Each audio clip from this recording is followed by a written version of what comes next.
100 years ago, in a small Balkan city of Sarajevo, Serbian nationalists murdered the heir to the throne of Austria-Hungary and his wife. People were shocked at the time, but not particularly worried. Sadly, there had been many political assassinations in previous years. The King of Italy, two Spanish prime ministers, the Russian Tsar, President William McKinley in the United States, and none of those had led to a major crisis. Yet just as a pebble can start a landslide, this killing set off a series of events that in 5 weeks led Europe into a general war, World War I, one of the most destructive and traumatic wars in European memory. Today we're going to be looking at that series of events, short and long-term causes of World War I, in one of my favorite stories in all of world history, not because it's nice, but because it's just so fascinating in its coincidences. World War I was a general war in Europe, a total war, the first total war, that occurred from 1914 to 1918, involving the great powers of Europe and their colonies, and eventually 3 years in, the United States. It was a war of industrial armies versus industrial armies, and it was the first of its kind. And as the first total war, it was unimaginably destructive in the way that caught people completely by surprise at the time. By the end, you had millions dead, the collapse of empires, communist revolutions throughout Europe, one of them being successful in Russia, the rise of fascism and Nazism on the right, in reaction in part to the devastation of the war, economic tragedy, and those communist revolutions, and the origins of World War II. Moreover, nothing whatsoever was gained for the winners. It was a tragedy and a catastrophe almost beyond imagining that shaped many people who were incredibly important in 20th century history moving forward. So there are a lot of fantastic stories in this tragedy that I think make this war endlessly interesting. Like you had Pol Pot working in Paris at the time, who would later go on to engineer a genocide in Cambodia. You had Charles de Gaulle, who led the French resistance during World War II, who fought under a general who would be his enemy during that time, the leader of Vichy France, Pétain. You had Hitler in the trenches, Churchill making giant mistakes before becoming a really important prime minister in Britain during World War II. Anyway, lots of material for thinking in World War I. And the thing that I love about it is the way it began. It's a series of mishaps and coincidences and accidents that caused unspeakable damage for the world. So as a storyteller, I think it's fascinating. World War I was a war of different European states against different European states, and alliances do become important. So have a look here first. You had Germany and Austria-Hungary primarily, and Italy, although they switched sides at the end, facing off against mostly France and Russia and Great Britain, and then also the United States at the end. Another point of how this is interesting, the leaders of Britain and Germany and Russia were actually all related. They were cousins, and in this case, enemies. They're also surrounded, right? Germany and Austria-Hungary was surrounded by its opponents. That's going to become important. World War I completely reshaped the map of Europe. Notice Germany shrinks, Austria-Hungary is gone, Russia is gone. It's now called the Soviet Union or the USSR. And a number of these states in Eastern Europe are going to be become really important in the run-up to World War II.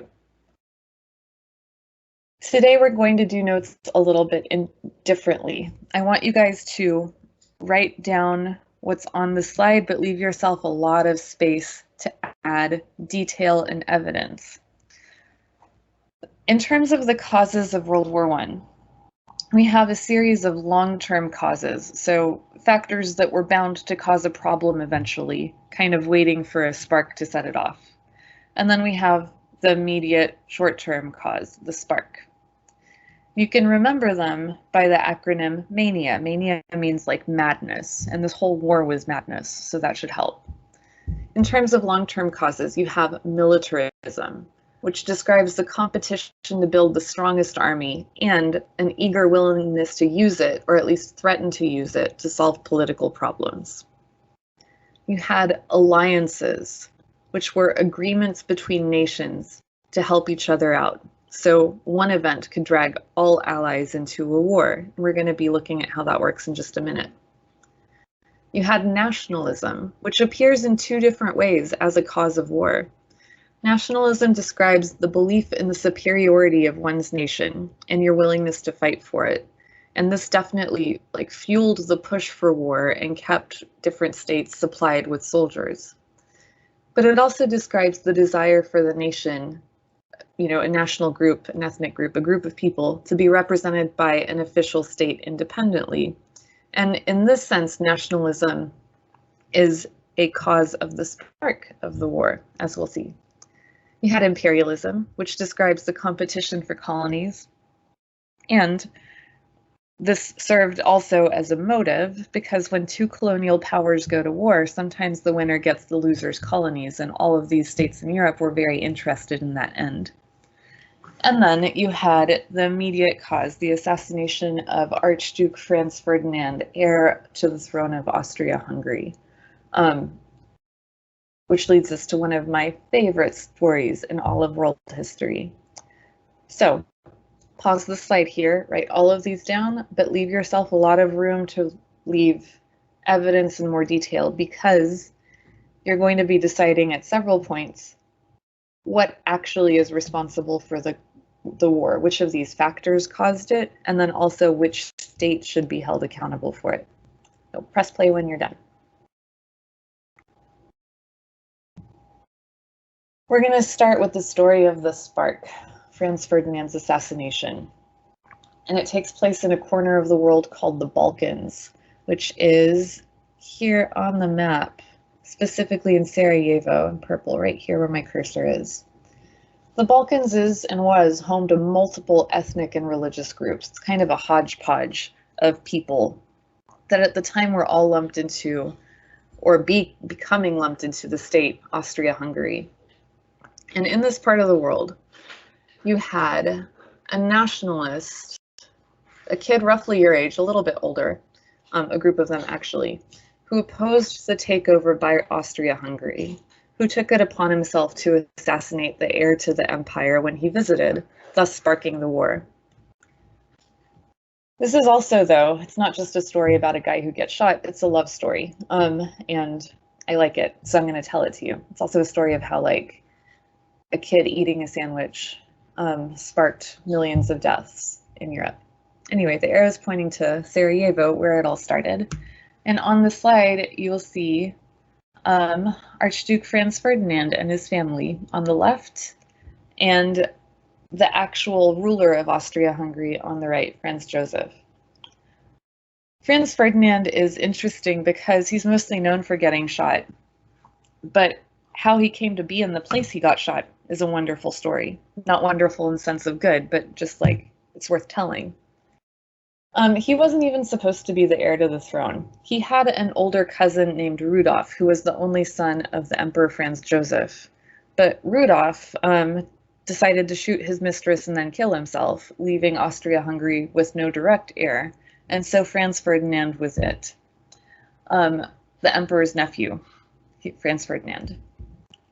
The emperor and Franz Ferdinand were not fond of one another. The emperor was a super old guy ruling over a crumbling empire with really old ideas and values. And Franz Ferdinand, although by all accounts a boring kind of dude, was much more modern and progressive than he was.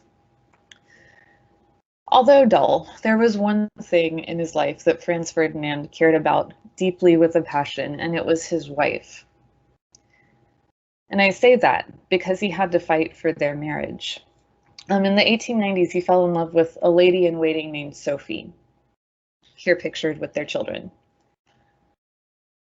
The thing about that was that at the time, royals were supposed to marry royalty, and Sophie was absolutely not that. And that caused huge conflict. Franz Joseph did not want them to get married. He had to fight for it, and in the end, he had to even concede that, he was going to marry the woman he wanted, but his children would never be heirs to the throne. Sophie also had a really difficult time in Austria-Hungary society and in the court because people really liked to make her feel that she wasn't really in her place. Like the sentries wouldn't salute her. She was sat at the low rank table instead of with her husband at official banquets. And she wasn't even allowed to ride next to Franz Ferdinand when he appeared in official capacity within the empire. So that was difficult. However, in provinces, in recently acquired territories that weren't officially absorbed into the empire yet, there were different rules. And Franz Ferdinand decided to use these rules to do something really nice for his wife for once. Bosnia, for example, here in purple, was recently acquired. And as a province, it was a place where he could ride next to his wife in an official parade. It was one of the only places he could do this. And so for their wedding anniversary, he decided to take her there as a treat so that for once she might sit next to him and feel like she was special. Tragically, their wedding anniversary was also a really important day for Serbian nationalists. Serbians were an ethnic group that lived in this territory, and Serbian nationalists believed that Bosnia should not be part of Austria-Hungary at all. It should be part of Serbia. And so when you have the heir to the throne going to this part of the world on a nationalist day, it caused friction and resentment, and a group of school kids decided to do something about it. So we're going to get like the detail on the school kids part of the story because that's also pretty good. But long story short, they tried to throw a bomb at his car. It missed. It hit another car. Franz Ferdinand, instead of leaving immediately, decided he wanted to visit the people who were wounded at the hospital. And so they diverted from their parade route to try to get to the hospital, except that they brought their driver with them from Austria-Hungary. He wasn't a local. He took a wrong turn down a narrow street. Their car got stuck, and it happened to get stuck right in front of one of the people who had tried to kill him earlier, whereupon he killed him. So that's the story of Franz Ferdinand in a nutshell. The other part, it's endless though, the more you pick at it, because the street that they turned down was named after the Emperor of Austria, Franz Joseph, the guy who wouldn't just let Franz Ferdinand and his wife live happily in peace. So anyway, because of that, millions of people died, and even more when you look at World War II, and it was horrific. That's the short version of the assassination, the spark that led to war. But that doesn't explain why the world got into a war, because one guy died in Sarajevo. So next, we're going to be looking at that. I would like for you guys, if at all possible, to highlight along with me and to pay really, really close attention here, because the story of how alliances turn that assassination into World War is really important for understanding what happened and why during World War I. If you pay attention to the geography, it all makes a lot of sense. If you don't, it sounds very, very, very random.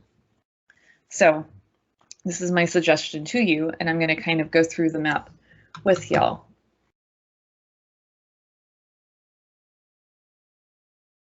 So the first thing to highlight clearly is Serbia. Serbia is the state from which that schoolboy here pictured, Gavrilo Princip, was from.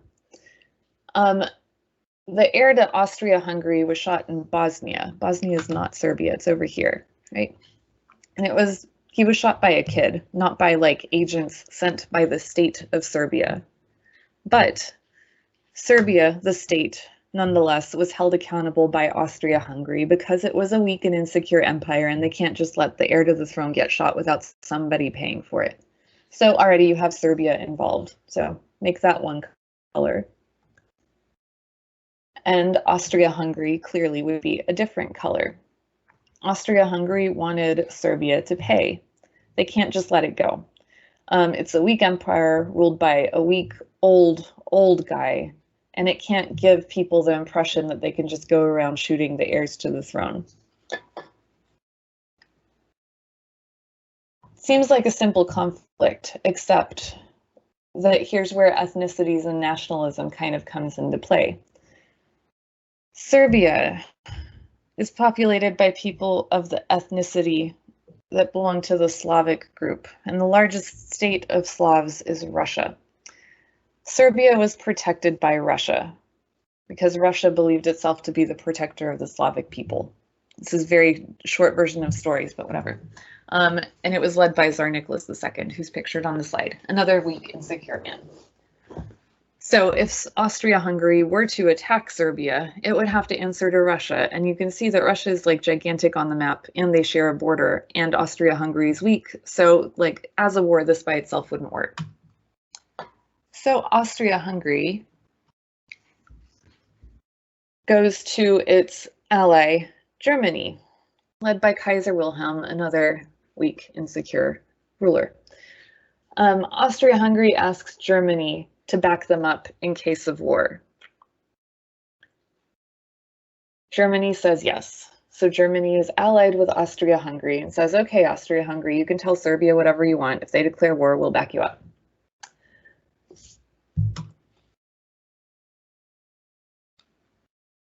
So already you have Serbia, Austria-Hungary, Germany, and Russia kind of webbed into this. And yet,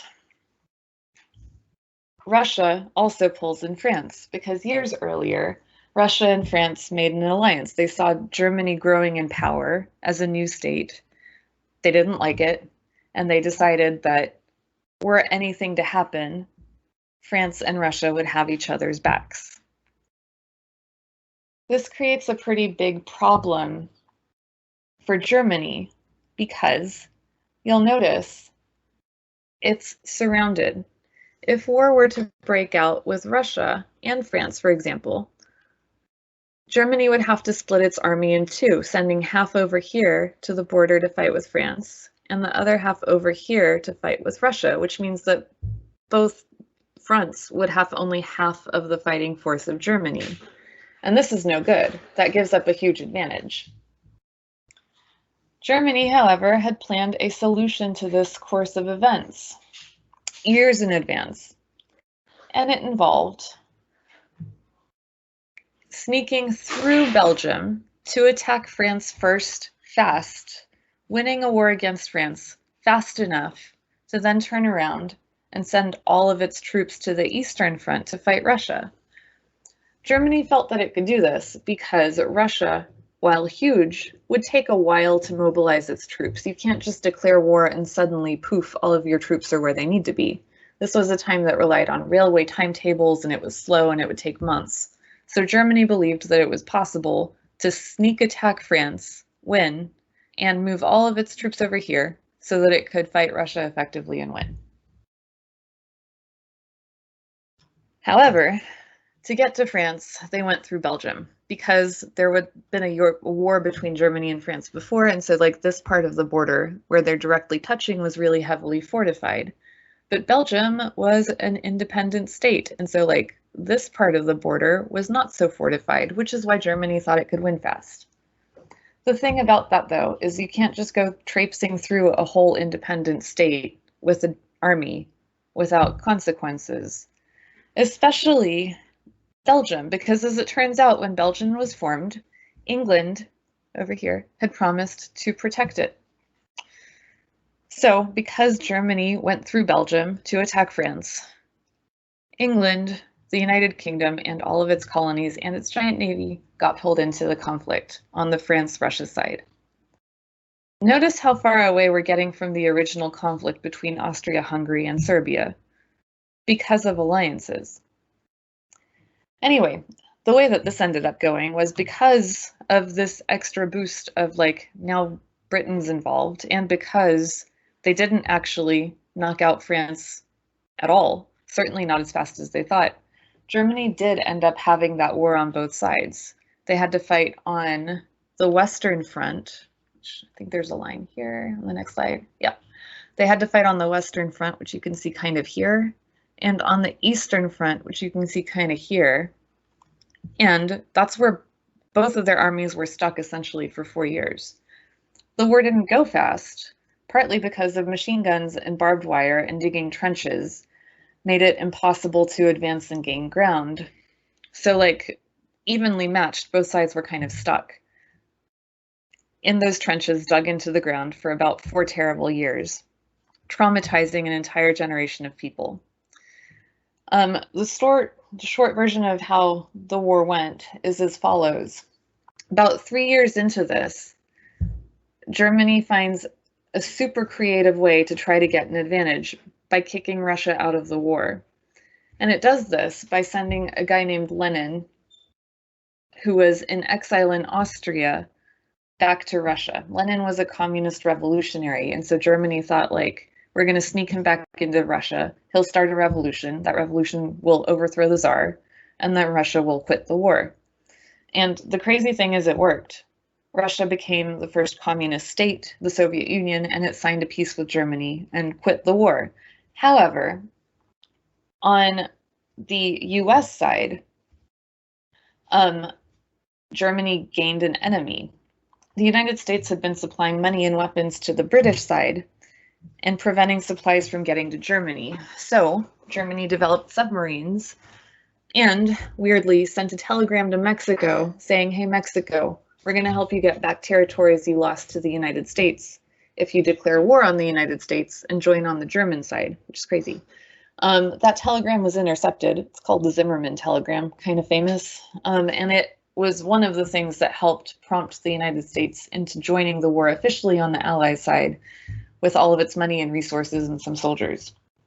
So because of that extra boost of money and resources and some soldiers, eventually the German capacity to fight wore down, and Germany quit. So at the end, you had millions dead, tons of money and damage, no ground gained, nobody won. Then a flu epidemic broke out and killed millions more people. And then the peace treaty that they signed to end the war laid the groundwork for World War II. And that's the story of World War I. So make sure that you have a map colored in with alliances and that you can articulate how alliances and assassination led to World War I. Next up, we're going to be looking at a source to fill in some of the missing pieces. Like, how did militarism and imperialism and nationalism help cause the war? And we're also going to start asking one of the key questions of 20th century history: what state is most responsible for causing the war? Your answer to this question is going to shape how you view everything else that's major and terrible that happens in the 20th century, like fascism, Nazism, World War II, and the Holocaust. So I want well thought out answers on your part. Ideally, using this source, you'll create an outline of each step that brought the great powers closer to war, making a numbered list for each step and like indenting supporting details. For example, number 1, Archduke Franz Ferdinand, AFF, goes to Sarajevo, which is part of the Austria-Hungarian Empire, and the Serbs don't want it to be. He went to make his wife happy. I like that story. Number 2, a group of kids decide they want to kill him for it, and they're nationalists. So build on this outline as we go. At the end, you'll need to decide who or what is to blame for World War I, and to justify your choice with like some specific evidence, because again, this is a key question in 20th century history. 2 words in the source that may be new to you include conscription, which describes when masses of ordinary citizens enlist into the army, as opposed to having professional armies on standby, and mobilization, which describes when a country gets its army together and starts to move it to the locations where it would be useful in case war broke out. The first part of the source deals with historiography, so like the question of this history writing. This part you can just listen to. You don't need to get it into your notes. As we listen to the whole source, though, do try to add detail about how militarism, alliances, nationalism, imperialism, and the assassination of Franz Ferdinand contributed to the outbreak of the war. Your goal is to decide what long-term causes led to the war so that we can watch out for them in the future and learn something from this tragic history, and which state should be held responsible for the war, if you had to pick one, and you do, because I'm telling you to. This is a source by historian A.J.P. Taylor called How Wars Began. He's one of my favorite historians because he's a very serious kind of old school style historian, but he sneaks in opportunities to be funny here and there, which I appreciate. So historiography. The Great War, the First World War as it was later called, broke out at the beginning of August 1914, and it followed on a month of intense activity. Indeed, the month of July 1914 has probably been more studied than any other month in history. Thousands of documents have been published, hundreds of historians have labored, one book after another has been written. During the war, of course, each side blamed the other. The Germans said it was caused by Entente aggression, so the Allied powers of France, Russia, and Britain, planned by Russia or France. The Allies said that it was caused by German aggression. And the Treaty of Versailles, the treaty that ended the war, repeated that statement, that Germany had caused it. Gradually, as historians worked, these sharp interpretations were rejected, and there grew up something like a general agreement. There were still qualifications that one power had made more mistakes or was more at fault than the other, but broadly by the time the Second World War came along, historians were agreed that there had been no deliberate plan for war on the part of any power, and there had been a series of mishaps and mistakes and misunderstandings. As Lloyd George, British Prime Minister at the end of the war, said, "We all muddled into a war." Just when historians thought, well, that's one subject I can talk on forever and never have to add anything new, there came along a German historian, Fritz Fischer, from Hamburg, who studied first of all the German war aims actually during the war. They were, as you can imagine, to hold on to all of the territory that they had conquered, and to get more if they could. Then Fischer turned back to the period before the war and identified these aims as having already been formulated, perhaps not in the highest places, but in very influential circles where talk was of conquests to be made. Other historians joined him, some of them arguing that the Russian army was outstripping the German, and that German generals had agreed that in 1914 it was the last chance when they could fight a more favorable war. In recent years, the younger generation of German historians has come more and more to the belief that the Imperial German government was actually a driving force for war, and that the war which broke out in August 1914, far from being a war of accident, was a war of design. A war, as some of them said, long prepared for. The German imperial government, it was alleged, was anxious for war in order to prevent the victory of social democracy and the transformation of Germany into a democratic country. It was fought not only in the interests of the imperial authorities, the officers and the army, but of the German landed classes, so the aristocracy, the nobility, the upper class. The historians who say this are not Marxists. They are historians from West Germany. In fact, the Marxists in East Germany are very jealous that they did not hit on this. They said, of course, empires cause wars, but they had not done the work in detail. It was the development of purely liberal German historians. Others laid more emphasis on the military side, the actual fear that Russia was going to get too strong. The only way one can answer this, I think, is to describe what happened, or some of it. So next he's going to describe how the war began, in the hopes of answering the question, who is to blame? And it starts with the assassination in Sarajevo. On June 28th, the Archduke Franz Ferdinand, heir to the throne of Austria-Hungary, visited the town of Sarajevo in Bosnia. Bosnia is a Slav, Serbo-Croat, which are three Eastern European ethnicities, province, only acquired by Austria-Hungary in 1908, and there was a good deal of discontent there. Bosnia was home to multiple ethnic and religious groups, and they weren't big fans of having been acquired by another state.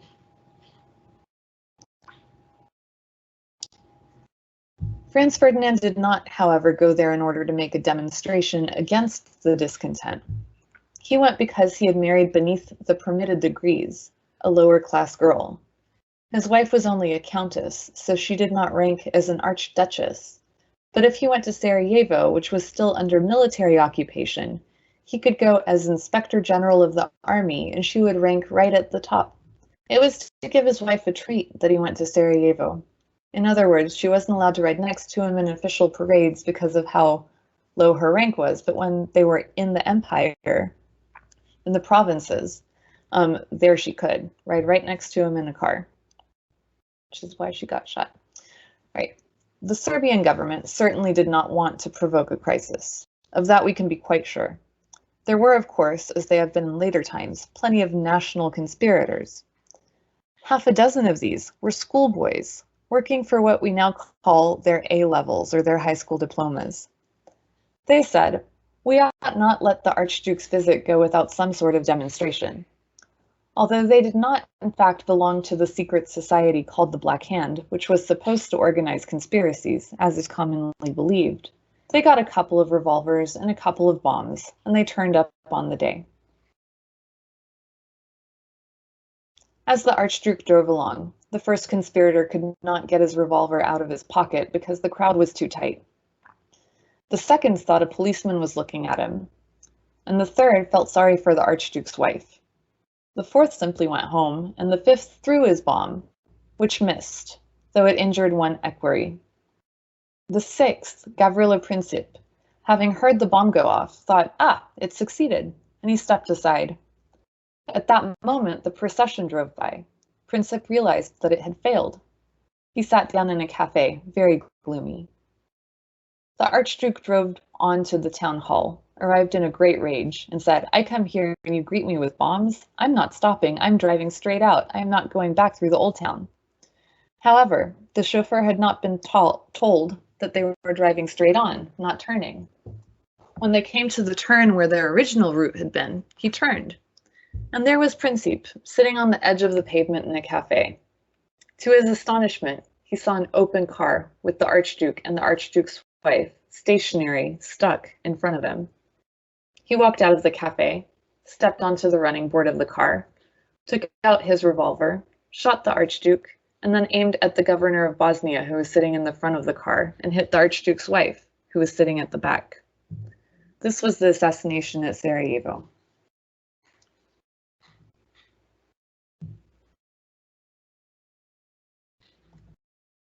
Next, we talk about alliances and militarism. If the assassination was the spark, what followed was the fuse that eventually lit the fires of war. And here we look at the response to the assassination. A.J.P. Taylor continues, "An empire cannot allow the heir to the throne to be assassinated without doing something about it. The obvious thing to do was to blame the nationalists, and particularly to blame Serbia, who really had nothing to do with it. The Austrian government were anxious to do this, but they ran a shaky old empire and dared not go ahead without the support of their German ally. An Austrian representative went to see Kaiser Wilhelm II, the German Empire, at Potsdam. Nearly everyone had gone on holiday. All the generals were on holiday. William II himself was just off at the North Sea. However, he had time to see the Austrian, and in the afternoon, they met.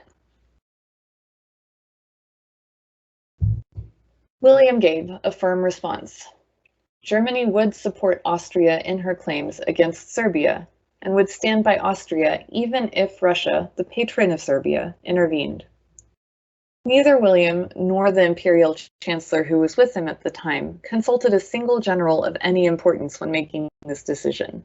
They did not turn to the general staff and say, "Is the time right for a war? How long do you want before there's a war?" More than this, William had never been told the earlier arguments such as they were. He had no acquaintance with any of the military details. We have quite recently got some new information.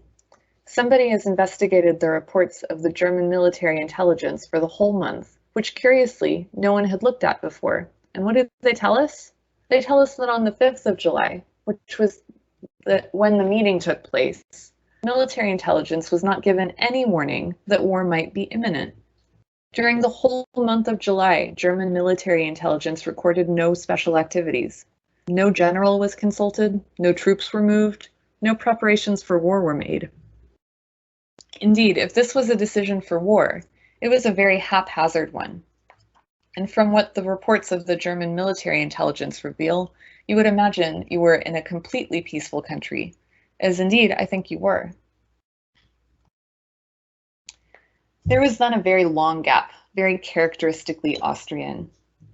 Having decided to act at once against Serbia, it took the Austrians 3 weeks to draw up an ultimatum. One reason, perhaps, was that French President Poincaré was visiting St. Petersburg, Russia, and the Austrians did not want to fuss while the French president was with the Tsar. For another reason, the Austrians were solemnly working away, trying to discover and totally failing to find any kind of proof that Serbia had been involved. In the end, the Austrians felt that they really must do something, so they hodgepodged an ultimatum and sent it to Serbia. The Serb government was extremely anxious not to have a war. Serbia had just been involved in the Balkan Wars, and the Serb army was in no condition for a war. Pasic, the prime minister, very characteristically said he was going on holiday and would leave it to his colleagues to draft an answer. However, at the last minute, he was brought back, and the Serb answer accepted every Austrian demand. Then, before it was handed over, the ministers revised it and cut out a number of concessions. This is another puzzling little point. Why did the Serbs, instead of simply accepting every humiliation, alter the answer to the ultimatum so that it would be unsatisfactory? This we do not know. It is sometimes alleged that the Russians told them to do it because Russia wanted to provoke a war. There is no evidence to this effect. The Russian minister to Belgrade had been in such a state of excitement over this tense situation that when calling on the Austrian representative, he fell down dead. Thus, Russia had no representative in Belgrade, Serbia. My own guess is that the Serbs wanted to prolong the negotiations. They thought, if we accept everything, then that will be it. But if we put in some hesitations, then the Austrians will have to come back and make the demands again. Instead of this, the Austrians, knowing how dilatory and hesitating they themselves usually were, acted resolutely for once. The Austrian minister looked at the answers and said, "Not complete acceptance," and broke off relations. Next, we look at how mobilization of armies and militarism fed into this, still using A.J.P. Taylor. Notice that I've been highlighting the alliances in different colors. Hopefully that helps.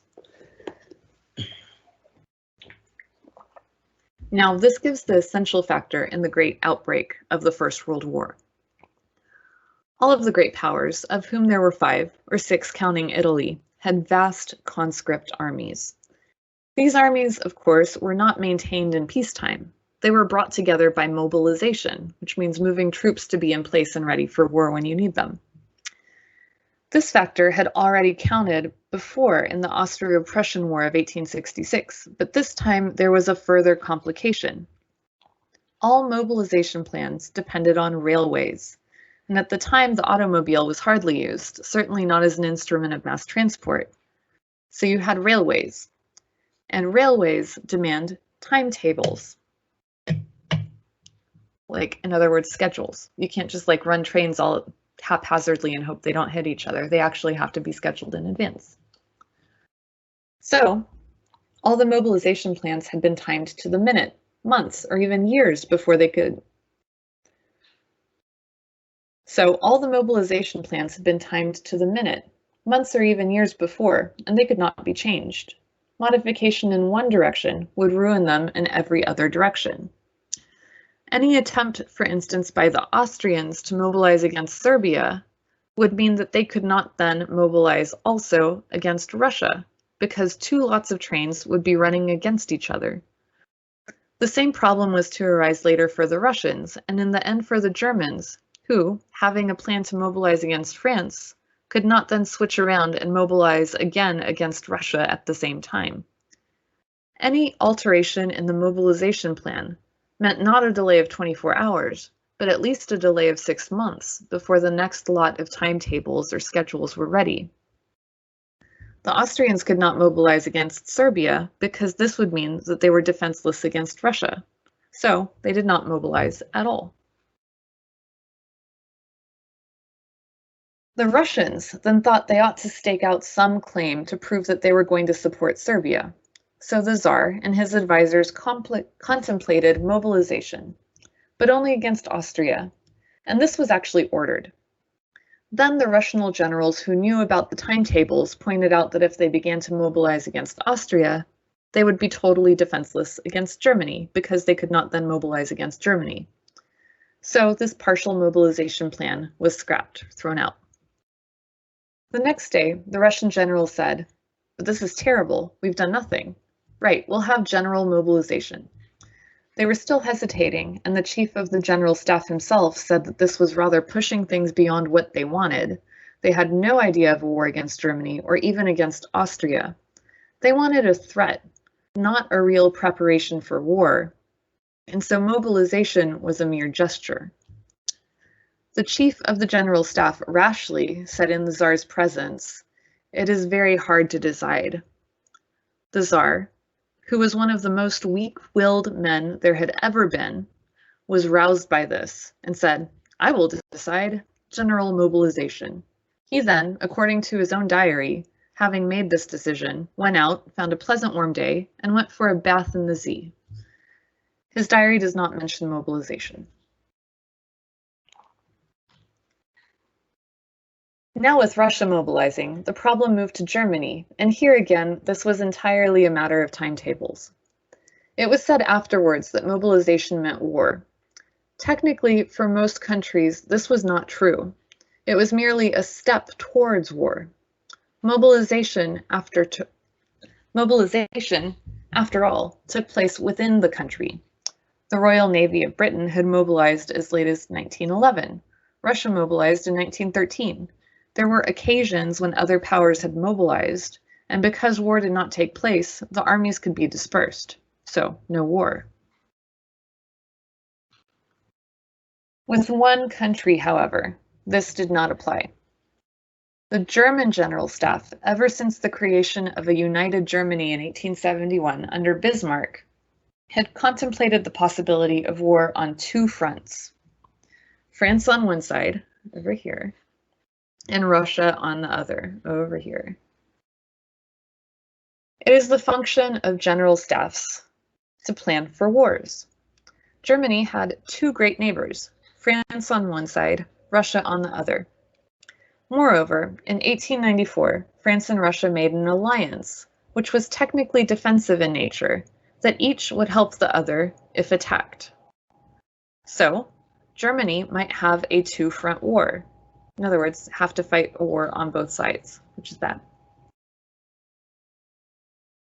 Successive German chiefs of general staff, Moltke, Schlieffen, the younger Moltke, all laid down, Germany cannot fight two great wars at the same time, or a war on two fronts at the same time. As often happens with chiefs of the general staff, they were quite wrong. In 1914, Germany fought a two-front war and continued to fight it successfully until 1918.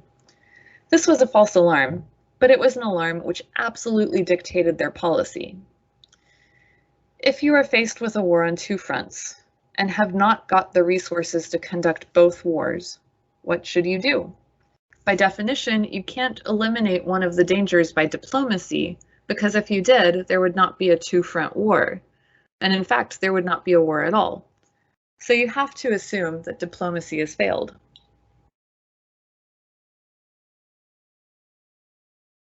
The German answer was to get in one blow first, and so decisively that they would have eliminated one enemy. At first they thought of doing it against Russia, then decided that it was too difficult. Russia was too big. The German army would go rambling into far remote places. It'd be bad. The other answer, therefore, was to eliminate France. Ever since they began planning this, the first idea had been, we must beat France first. But France had a strongly fortified frontier, here. After about 1890, the Germans decided they could not rush this frontier in a way that they had rushed the French frontier before in 1870. A way around must be found, and it must be through Belgium, here. The Germans arrived at this conclusion as early as 1893, although it took a long time before the full plan was developed. Its most detailed form was laid down in 1905. The plan's up here.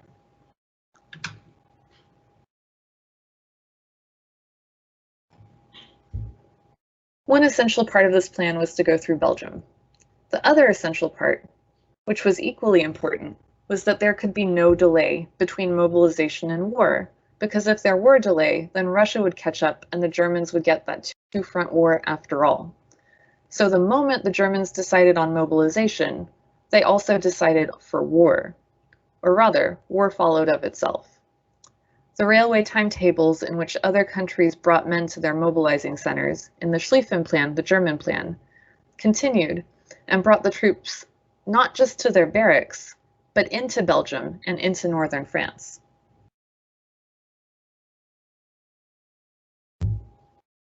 The German mobilization plan actually laid down the first 40 days of the German invasion of France, and none of it could be altered because if it did, all the timetables would go wrong. Thus, the decision for mobilization, which the German General Staff made, and which Bentham endorsed on 29 July, was a decision for a general European war. There was no deeper consideration in the background. Nothing was weighed except the technical point. If Russia mobilizes, we must go to war. Serbia and Austria-Hungary were forgotten. The Germans declared war on Russia simply because Russia had mobilized. The Germans were very stuck over France. They had no conceivable grievance against France. They demanded that France should promise neutrality, to which the French Prime Minister merely replied, "France will consult her own interests." The Germans then invented an allegation that Nuremberg had been bombed by French planes. This was untrue. Whether there had ever been a bombing, I am not clear. It may be that a German plane had dropped the bombs, but who did it didn't matter. The thing was to get the war going. And thus the war came about mainly because of railway timetables. There was one further, and in the long run, perhaps most dramatic and decisive consequence. The continental powers, the ones within Europe, here, were at war.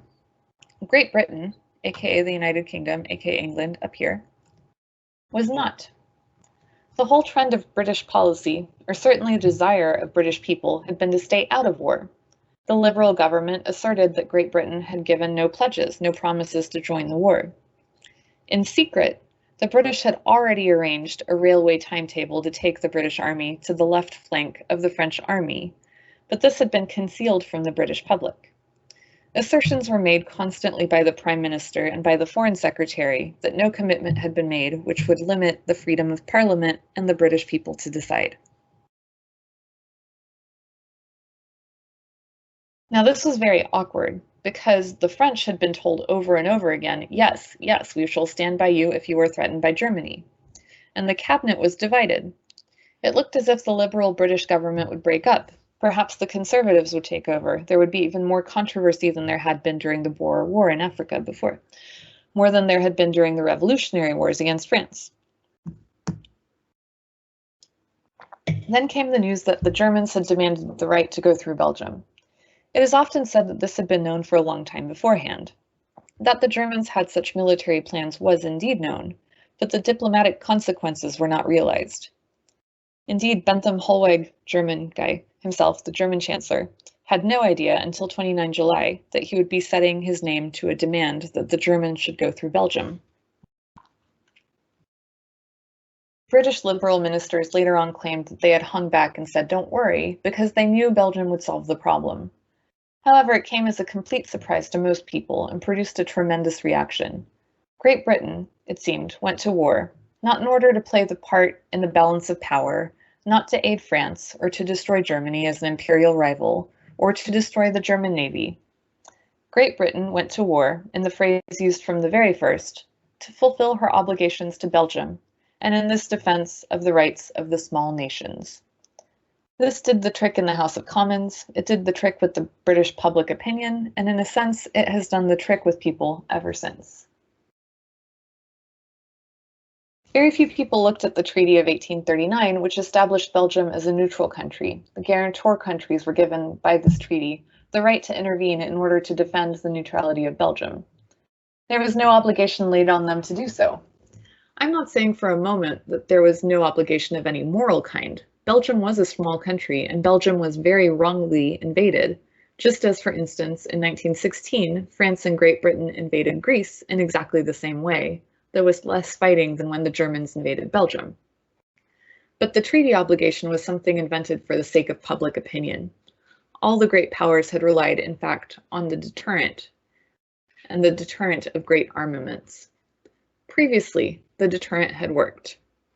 On this occasion, the deterrent did not work, and so it will be again.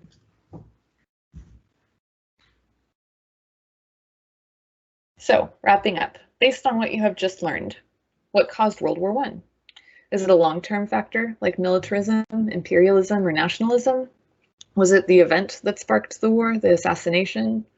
Or was it something to do with the system of alliances that took the event, that assassination, and turned it into a massive conflict?